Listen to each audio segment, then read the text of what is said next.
Hello दोस्तों, अस्सलाम वालेकुम। कैसे हैं आप सब लोग? कल मैंने यूपी ग्रेड टीजीटी के क्वेश्चंस के आंसर की बताए थे। सबसे पहले एक उसमें क्लियरेंस है कि उसमें जैसे एक क्वेश्चन था कि मुंदरजा झेल में से कौन सी किताब फिराक गोरखपुरी की नहीं है।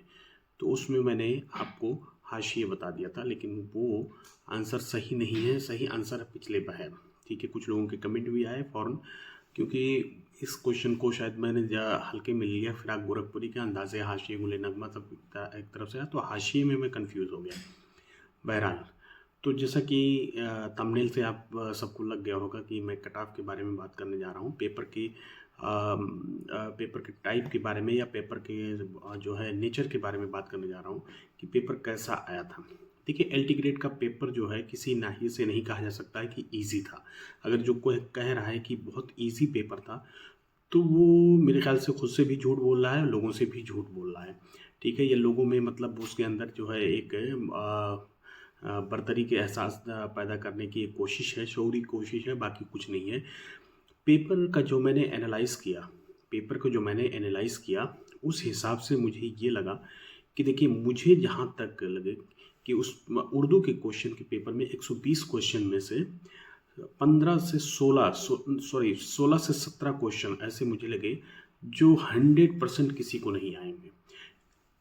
रेयरेस्ट ऑफ द रेयर, मतलब कुछ ऐसे एक्स्ट्रा ऑर्डिनरी बच्चे होंगे जो क्वेश्चन भी उनका लग गया होगा, या फिर उनको आ रहा होगा, या उन्होंने पढ़ाई की होगी। लेकिन अगर किसी को सही हुआ होगा तो वो तुक्के से ही सही हो सकता है। तो 16 से 17 क्वेश्चन ये निकल गए आपको, जो मतलब बहुत ही ज़्यादा टफ थे, जो किसी भी सूरत में आपको एक्यूरेट क्वेश्चन का आंसर नहीं पता होना चाहिए। ठीक है, ये ऐसा क्वेश्चन का एक पैटर्न होता है कि इतने क्वेश्चन उसमें डाले जाते हैं। तो वो जहाँ तक मैंने निकाला कि उस तरह से क्वेश्चन उसमें डाले गए हैं। ठीक है, अब जो मुझे शक वाले क्वेश्चन लगे कि मतलब चूँकि नेगेटिव मार्किंग का ये पेपर था, तो उसमें ज़ाहिर सी बात है कुछ ऐसे क्वेश्चन रहे होंगे कैंडिडेट्स को। तो मैंने जो 120 क्वेश्चन देखे हैं, जो मुझे लगा, तो उसमें जो कन्फ्यूजन वाले वो भी 15 क्वेश्चन मुझे मिले। 15 क्वेश्चन वो मिले कि जो मतलब मेरे ख्याल से कि उसको कोई टच नहीं किया होगा। ठीक है, तो जैसा कि कुछ क्वेश्चन मैं यहाँ पे आपको स्क्रीन पर भी दिखा रहा हूँ कि ये क्वेश्चन हो सकते हैं कि जो कन्फ्यूजन वाले आपके रहे होंगे। कुछ क्वेश्चन ये देखिए, इसमें ये क्वेश्चन हो सकते हैं जो मतलब आपको बहुत ही ज़्यादा टफ लगे होंगे, या इसका आंसर बहुत मुश्किल से किसी को दिखाई देगा। ठीक है, या उस समझ में आएगा। तो ये हो गया आपका मतलब कि 17 क्वेश्चन आप ऐसा मान के चलिए कि जो किसी को नहीं आ रहे होंगे इल्ला माशाल्लाह। और उसके अलावा 15 क्वेश्चन ऐसे हैं, 15 से 16 क्वेश्चन जो बिल्कुल ही मतलब उसमें कन्फ्यूजन था, जो कोई टच नहीं करेगा क्योंकि नेगेटिव मार्किंग है। बाकी 3 क्वेश्चन मुझे लगे कि अगर सही से उसको मतलब क्लेम किया जाए तो वो क्वेश्चन रिजेक्ट हो जाएंगे। जैसे एक क्वेश्चन है उसमें मौलाना मोहम्मद हुसैन आज़ाद की आब हयात में कि इसमें इन शायरों को किस दौर में रखा गया, तो वो अलग अलग दौर के हैं शायर। ठीक है, या इसी तरह से एक क्वेश्चन है कि अनारकली के किस या तीसरे मंजर में को क्या दिखाया गया है। तो जाहिर सी बात है उसके 3 एक्ट हैं, 13 मनाजिर हैं, हर एक्ट में तीसरा मंजर है। तो वो किस मंजर की बात कर रहा है, किस एक्ट की बात कर रहा है। ठीक है, तो वो क्वेश्चन है। तो ऐसे 3 क्वेश्चन मुझे मिले जो रिजेक्ट हो जाएंगे, इसमें डिलीट कर दिए जाएंगे अगर सही से क्लेम किया जाए। ठीक है, तो ये तो पेपर का नेचर हो गया कि 17 क्वेश्चन ऐसे थे जो किसी को नहीं आएंगे मेरे हिसाब से, जहाँ तक मैं मतलब उसको एनालाइज किया। बाकी 15 क्वेश्चन ऐसे हैं जो कन्फ्यूजन हो, और इस तरह से मतलब 3 क्वेश्चन और मिला लिया जाए तो लगभग 36 से 37 क्वेश्चन ऐसे होते हैं जो मतलब इस पेपर से आपके हिसाब से निकल गए। ठीक है, उसमें कुछ नेगेटिव भी हो जाएंगे, कुछ नेगेटिव स्कोर हो जाएंगे। तो इस तरह से जो मैंने एनालाइज किया कि 80 जनरल कैटेगरी के बच्चों का वो 80 का जो है स्कोर, वो सेफेस्ट स्कोर है।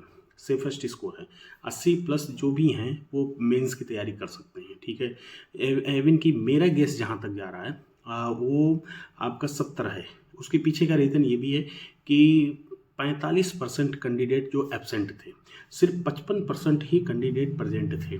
ठीक है, तो 55% मतलब ये है कि लगभग 8,500 में से निकाल लिया जाए 45%, तो वही 5-6 हज़ार के आसपास में, मतलब लमसम 5,000 कैंडिडेट यहाँ पे बैठे हुए थे। और क्वालिफाई जो करेंगे कितने, क्वालिफाई लगभग 2,000 के करीब करेंगे, 1,800 से 2,000 के बीच में। ठीक है, अगर एक सीट पे 15 लोगों को मेंस के लिए बुलाता है, तो इस तरह से मतलब ये है कि जो ओवरऑल मैंने एनालाइज किया, तो उसमें लग रहा है कि 70 जो है, 70 से 80 के बीच में, 80 अबव वाले तो श्योर हैं कि वो कंफर्म है कि वो मेंस की तैयारी शुरू कर सकते हैं। 70 से भी ऊपर वाले भी मतलब ये है कि ऊपर वाला अगर चाहेगा तो आप मतलब प्री के लिए क्वालिफाई हो जाएंगे। और ये भी आप दिमाग में रखिए कि कभी भी आंसर की आ सकता है, और उसके बाद में क्वालिफिकेशन उसमें दे देगा, और मेंस के लिए बड़ी मुश्किल से टाइम देगा। और मेंस के पेपर का पैटर्न आप लोग जानते हैं कि कैसा होगा, सब रिटर्न बेस पे होगा।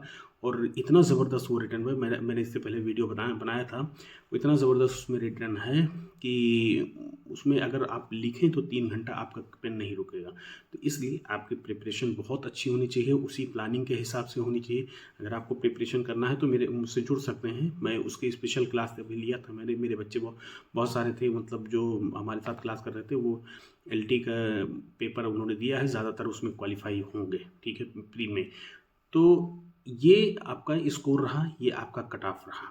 ठीक है, ये आपका स्कोर रहेगा और यही आपका कट ऑफ रहेगा। इससे ज़्यादा कुछ उसमें होने जाने वाला नहीं है। ठीक है, अगर जो भी कह रहा है कि 100% जाएगा, या फिर इस तरह से कुछ वीडियोस में ऐसे भी आ रहे हैं, तो मेरे ख्याल से वो उनका अपना एक जो है मनगढ़ंत बातें हैं, वो एनालाइज नहीं किया। अगर आप एनालाइज से एक बार ध्यान से कर लेंगे खुद भी, तो उसमें आपको समझ में आ जाएगा कि मतलब हाँ, वाकई में पेपर इस तरह से सेट था कि उसका कट ऑफ जो है 80 के ही आसपास जाएगा। बाकी भाई गेस है मेरा, अपना एनालाइज है, हो सकता है गलत भी हो जाए, लेकिन इससे पहले मैंने बहुत सारी चीज़ों के बारे में गेस किया है, क्योंकि मैं बारीकी से उस पर नज़र रखता हूँ। सारे इसमें जितने भी UP TGT के, जितने भी PGT के क्वेश्चन पे होते हैं, टेस्ट होते हैं, या असिस्टेंट प्रोफेसर के, तो उसमें जहाँ तक है कि गेस मेरा सही निकला है। ठीक है, अब बाकी इसके बारे में जो मैं कह रहा हूँ वो तो आगे खुदा ही जाने, बेहतर जाने, लेकिन इतना तो मैं श्योर कह सकता हूँ कि हाँ, 80 से मतलब अब भी, या फिर 90 तो बहुत बहुत मुश्किल हो गया। क्योंकि जनरल क्वेश्चन ऐसा था कि जनरल क्वेश्चन में उर्दू के कोई बच्चा मतलब श्योरिटी से नहीं कह सकता कि वो 5 क्वेश्चन उसको आ रहे थे, कोई भी बच्चा। ठीक है, बहुत अच्छे अच्छे दोस्त मेरे हैं जो मतलब JNU जामिया और अलीगढ़ और दिल्ली यूनिवर्सिटी से पढ़ रहे थे कंटिन्यू रेगुलर, वो भी नहीं कह सकते कि मतलब हाँ, 5 क्वेश्चन भी उनको श्योरिटी के साथ आ रहे हैं। तो जनरल क्वेश्चन का तो भूल ही जाइए, उसमें तो कुछ है, जो भी होगा तुक्का होगा, और उसमें क्या होगा कि कुछ सही होंगे, कुछ नेगेटिव मार्किंग में वो डाउन आ जाएंगे। ठीक है, तो बड़ी मुश्किल से 2-4 क्वेश्चन उनके सही हो सकते हैं, बाकी किसी, क्योंकि बहुत ही टफ पेपर था। 30 क्वेश्चन बहुत ही टफ पेपर था। उसके मुकाबले में उर्दू का क्वेश्चन पेपर भी बहुत टफ था। अगर कोई कह रहा है कि हाँ वो ईजी था, तो ये उस पर भरोसा करने के लायक नहीं है। ठीक है, आप खुद भी एनालिसिस कर सकते हैं उसका। बहुत बहुत शुक्रिया। चैनल को सब्सक्राइब करिए, वीडियो को शेयर करिए। अगर वीडियो अच्छी लगे, अगर एनालिसिस सही लग रहा है, तो आप उसके नीचे कमेंट करके बता सकते हैं, और लाइक ज़रूर कर दिया करो। लाइक भी करने से क्या होता है, हौसला मिलता है। ठीक है, इसमें ज़्यादा कुछ आपका पैसा खर्च नहीं होता है। ठीक, बहुत बहुत शुक्रिया।